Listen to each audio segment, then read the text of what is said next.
Professor John, আমাকে ছেড়ে দিন। দয়া করে এরকম আমার সাথে করবেন না। আপনি আমার এরকম সুযোগ নিতে পারেন না।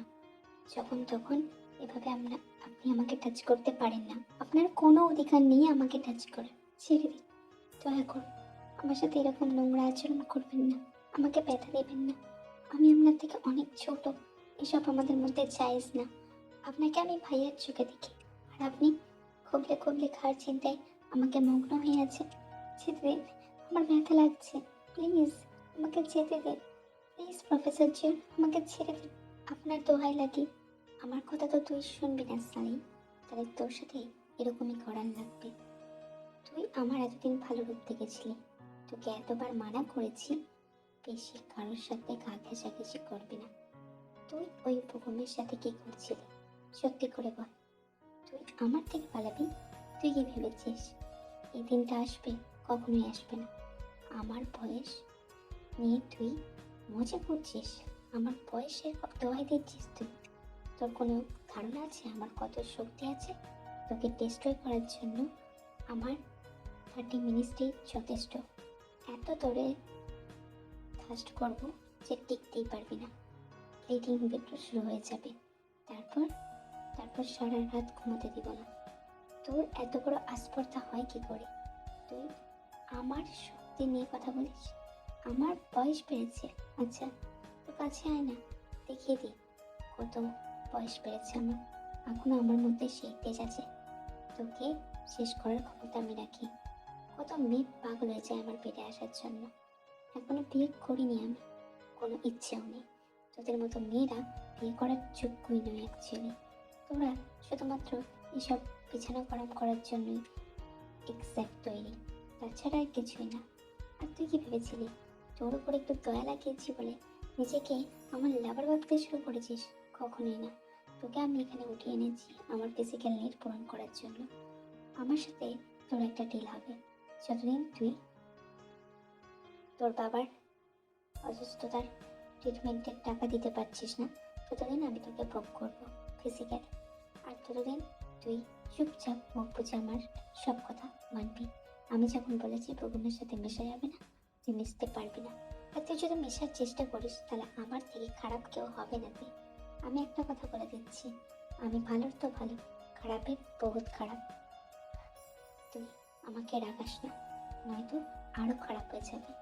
এই তো সবেমাত্র স্টার্ট করেছি, এখনই ছেড়েতে ছেড়েতে করছিস কেন? খুব তো বলেছিলি আমার নাকি শক্তি নেই, তেজ নেই।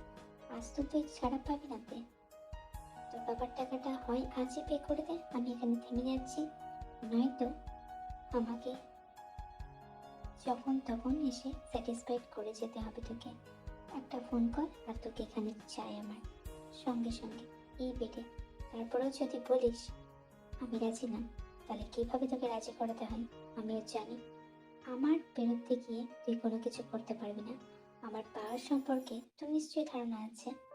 আর রইল বাকি অন্য কথা, তোর মতো মেয়েরা আসে যায়, তুই একলা এই বিছানায় এসেছিস এমনটা না।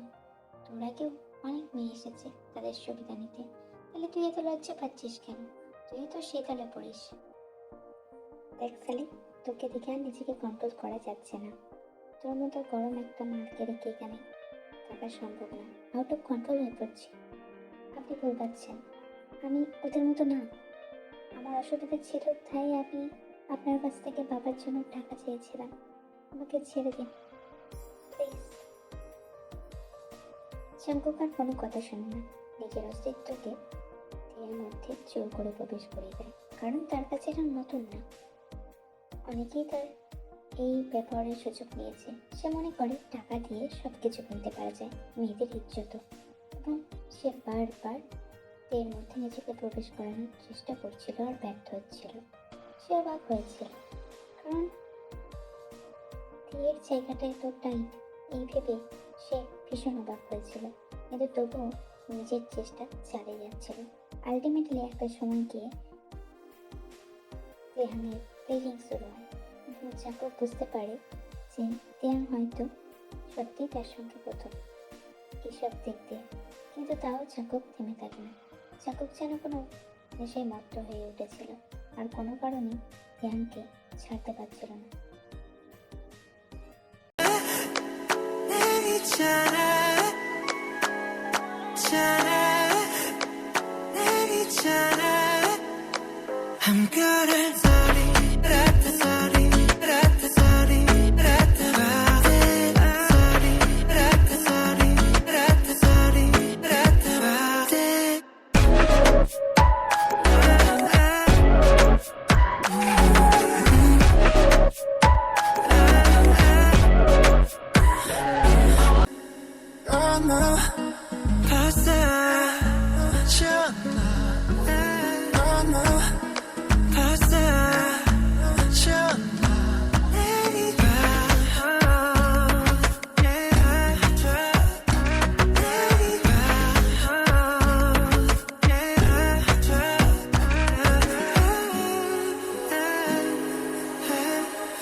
প্রফেসর জিয়ন, প্লিজ আমার মার্কসটা বাড়িয়ে দেবেন। যদি আপনি বলেন আজই চলে যাই আপনার রুমে, আপনার যা ইচ্ছা করে নেবেন, কিন্তু প্লিজ মার্কসটা বাড়িয়ে দেবেন। আপনিই তো আমাদের আশা ভরসা, বুঝতেই তো পারছেন। এর আগেও তো আমি অনেকবার আপনার বেড়ে গেছি, এটাও নতুন না। যদি আপনি নাম্বারটা বাড়িয়ে দেন খুব ভালো হয়। আসলে এরপরেই তো আমাদের লাস্ট ইয়ারের এক্সাম শেষ হয়ে গেলেই নতুন কলেজে অ্যাডমিশন নেওয়ার ভর্তির ব্যাপার আছে। আর সেখানে যদি ভালো নাম্বার না পাই তাহলে চান্স পাবো না ভালো কলেজে। আপনি যদি টাকা চান তাও দিতে পারি, আপনি যদি শরীর চান তাও দিতে পারি। Depend on your self mister Zion. তো এটুকুই বলার জন্য আপনার অফিস রুমে এসেছিলাম। আপনি প্লিজ একটু দেখবেন, আপনি যা চাইবেন তাই আমি শুনবো আর কি। আপনি যা বলবেন। আমার ভিলাতে চলে এসো আর নিজেকে প্রিপেয়ার রেখো। তোমাকে আগেও টেস্ট করেছি, খুব একটা ভালো এক্সপিরিয়েন্স নেই আমার। তোমার অ্যাক্টিভিটি অতটাও ভালো লাগে না। নিজেকে আরও প্রিপেয়ার করো। এরকম কম স্পিড হলে মজা আসে না, বুঝতেই তো পারছো। যত বেশি করে মজা দিবে তত ভালো মার্কস দিব। আর তার উপর ডিপেন্ড করছে তোমার কলেজের অ্যাডমিশনের ব্যাপারটা। তো এর আগে যত ক্ষেপেই তোমাকে টাচ করেছি, I not feel anything much. I have not a good experience also. তো এইবার নিজেকে প্রিপেয়ার করে এসো। অন্তত রিদমিক স্টাইলটা যেন একটু বেশি হয়। আমি তো স্যাটিসফাইড হই না, তাহলে কী করে নাম্বার স্যাটিসফাইড দিই বলো তো? তো বুঝতেই পারছো, নিজেকে প্রিপেয়ার করে এসো। আর তারপর তোমার পারফরমেন্সের উপর ডিপেন্ড করছে তোমার অ্যাসাইনমেন্টের marks. Okay, bye. You can may leave now from my room. আর ক্লাসে বলে দিও সবাইকে আমি আজকে ক্লাসটা নিব না। আমার যেই হোমওয়ার্কগুলো দেওয়া আছে সেগুলো যেন সবাই কালকে করে নিয়ে আসে। আর কালকে তোমাদের একটা পরীক্ষাও হবে, তো সেই ব্যাপারেও যেন প্রিপারেশন নিয়ে আসে সবাই। যতটুকু আমি পড়িয়েছি সেই সিলেবাসের মধ্যেই আসবে, তার উপর ডিপেন্ড করেই আমি পরীক্ষা নিব। তুমি এখন আসতে পারো। হাই এভরিওয়ান, প্রফেসর জিয়ন আমাকে বলে দিতে বললেন যে আজকে উনি ক্লাস নেবেন না। আর উনি যেই চ্যাপ্টারগুলো পড়িয়েছে কাল ওখান থেকেই এক্সাম নেবেন। আর আজকেও যে হোমওয়ার্কগুলো ছিল তার সঙ্গে কিছু হোমওয়ার্ক বাড়তি করে আনতে বললেন। আজকের কোনো ক্লাস হবে না, তো আমরা বাড়ি যেতে পারি, এটুকুই বললেন। তো আমাকে বলে দিতে বললেন, তাই আমি বলে দিলাম। বুঝি না তে, এই প্রফেসর জিয়নের কি অসুবিধা? উনি সবসময় মানে উনার খেয়াল খুশি মতো কাজ করেন। আজ আবার কি প্রবলেম হলো? আরে এই লিসা খুব ঘুরঘুর করে, দেখেছিস প্রফেসর জিয়নের সঙ্গে? আর ও মার্কসও বেশি পায়। আমার মনে হয় স্যারকে কোনো না কোনোভাবে পটিয়েছে, নয়তো এত মার্কস কি করে ও বেশি পায় বলতো? ও তো পড়াশোনায় অতটা ভালো না, তার থেকে তুই অনেক অনেক বেটার, কিন্তু তুই কম মার্কস পাস। বাদ দে না জিমি, উনি যা ভালো বোঝেন তাই করেন। আর উনি স্যার, ওনার অধিকার আছে। আর আমি এসব বিষয় নিয়ে কথাও বলতে চাই না, আমরা বাড়ি যেতে পারি। এ মনে মনে ভাবলো। আর যাই হোক, ও শান্তির ঘুম ঘুমাতে পারবে। আজ তার মানে প্রফেসর জিয়ন আসবে না, আরও একটু শান্তির ঘুম ঘুমাবে। তার মানে আজকেও সে ওই ভিলাতে যাবে। লিসা নিকাত নাম্বার বাড়ানোর জন্যই ওনার কাছে গিয়েছিল। প্রত্যেকটা মেয়ে তো ওনার কাছে নাম্বার বাড়ানোর জন্য যায়, আর তার জন্য শুয়েও পড়ে। উনি কোনো মানে হয়? উনি তো জোরপূর্বক আমাকে রেপ করেছেন, আর এরা নিজে থেকে রেপ হতে যায়? ভাবাই যায় না মানুষ কতটা নিচুতে নেমে গেছে। তাদের কাছে নিজের সতীত্ব কোনো ম্যাটার করে না। যাকে তাকে সতীত্ব দিয়ে দেওয়াটা কি যুক্তিযুক্ত? আজ যদি আমার এরকম পরিস্থিতি না হতো তাহলে আমি কোনোদিনই প্রফেসর জিয়নের কাছ থেকে গিয়ে পয়সা নিতে চাইতাম না। কিন্তু উনি এমন ভালো মানুষের রূপ হয়ে আমার সামনে এসেছিলেন, আর তখন কেউ আমাকে টাকা দিতে রাজি হয়নি বলে আমি নিয়েছিলাম ওনার কাছ থেকে টাকা। টাকা মিটিয়ে দেওয়ার কথাও বলেছি। আমি তো একটা এমনিতেও পার্ট টাইম জব করছি, সেখান থেকে আর্নিংয়ের যা টাকা হয় সব টাকাটাই আমি দিয়ে দিই ওনাকে। কিন্তু তারপরেও আমি মানে উনি আমার সাথে এতটা বাজে ব্যবহার করবেন আমি ভাবতে পারিনি। কাল আমি সব হারিয়েছি। একটা মেয়ের কাছে যেটা সবচেয়ে বড় অমূল্য সম্পদ, সেটাই আমার কাছে আর নেই। নিজের প্রতি ঘৃণা হচ্ছে, কিন্তু জিমিনকে কিছু বলতে পারবো না। জিমিন জানেও না যে আমি প্রফেসর জিয়নের রুমে এখন থাকছি, ওদের ভিলাতে। প্রফেসর জিয়নের একটা আলাদা ভিলা আছে, যেখানে তিনি এসব কাজকর্মে লিপ্ত হন। ওনার এই সুন্দর রূপের পেছনে যে একটা কত বড় কুৎসিত রূপ আছে, কেউ তা জানে না। আমি জেনে গেছি, তাই আমাকে ধমকে রাখেন। আর ওই মেয়েগুলো, ওরা তো ওইসব সুযোগ নিতেই চায়। জিমিন আমাকে বারবার বলে ওদের বাড়ি যেতে। তাই ভাবছি এই পরীক্ষাগুলো হয়ে গেলে আমি প্রফেসর জিয়নের কাছ থেকে বিদায় নিয়ে ওর কাছে চলে যাব। আর তো আর কিছু মাস, আশা করি আমি সমস্ত টাকা পরিশোধ করে দিতে পারবো। এই পার্ট টাইম জবটাই ওনারা ভালোই মাইনে দেন আমাকে, আর আমি তো খাইও না। সব টাকাটাই ওখানেই দিয়ে দিই। আমার চাই না, আমার কাছে আমার সতীত্ব, আমার সেফটি সব কিছু ম্যাটার করে। জিমিন হঠাৎই তের দিকে চেয়ে রয়, দেখে তে কিছু ভাবছে। জিমিন তেকে জড়িয়ে ধরে। কি হলো রে বেস্টি, আবার কিরকম ভাবতে শুরু করলি? কিছু হয়েছে? আমাকে তো বল। তুই এত চুপচাপ কেন বলতো? তোর আব্বু এখন কেমন আছে? আমার আব্বু এখন হসপিটালে আছে, ঠিক আছে জিমিন, বাট কবে পুরোপুরি সুস্থ হবে আমি জানি না। তবে এটুকুই খালি মনে হয়, আজ যদি আব্বু ঠিকঠাক থাকতো তাহলে আমার সবটা ঠিক থাকতো। মানে কি হয়েছে তোর সাথে?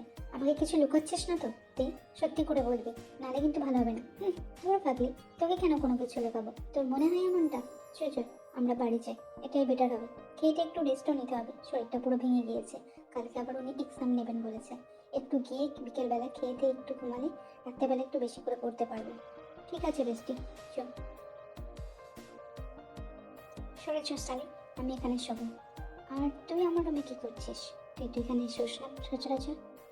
কি রে, উত্তর দিচ্ছিস না যে বড়? এই বিছানাটা আমার, এই রুমটা আমার, তুই এখানে শুতে পারিস না, বুঝলি? উঠেছে এখান থেকে। আমার পেশেন্সের টেস্ট নিস না তে। এখনো বলছি ভালো কথায়, উঠে চলেছে এখান থেকে, নয়তো কিন্তু খুব খারাপ হয়ে যাবে। তুই কেন আমার রুমে শুয়েছিস আমি জানতে পারি? আর এখনো পড়ে পড়ে ঘুমাচ্ছে। আচ্ছা, দেখাচ্ছি মজা তোকে, দাঁড়া। তুই আমার রুমে শুবি, আমার বিছানায়। তোর ওয়াকাত কি, হ্যাঁ? তুইও আর পাঁচটা মেয়ের মতো নিজেকে কি ভাবা শুরু করছিস? নেহাত তোর আব্বুর কথা ভেবে একটু দয়া দেখিয়েছিলাম। আপনার তো ওই ভিলায় থাকার কথা, আপনি এখানে এখন? আপনি চাননি? নিশা তো মনে হয় আপনার কাছে গিয়েছিল, তো আপনি এত তাড়াতাড়ি কিভাবে এখানে চলে এলেন? না মানে আমি সরে চলে যাচ্ছি, আপনি যদি চান। কোনো অসুবিধা নেই, আমি আমি জানতাম না যে আপনি চলে আসবেন এত তাড়াতাড়ি। আমার কোনো ইচ্ছেও ছিল না আপনার রুমে শোয়ার। আসলে আমার রুমের পাখাটা খারাপ হয়ে গিয়েছে, তাই আমি এখানে এসেছিলাম।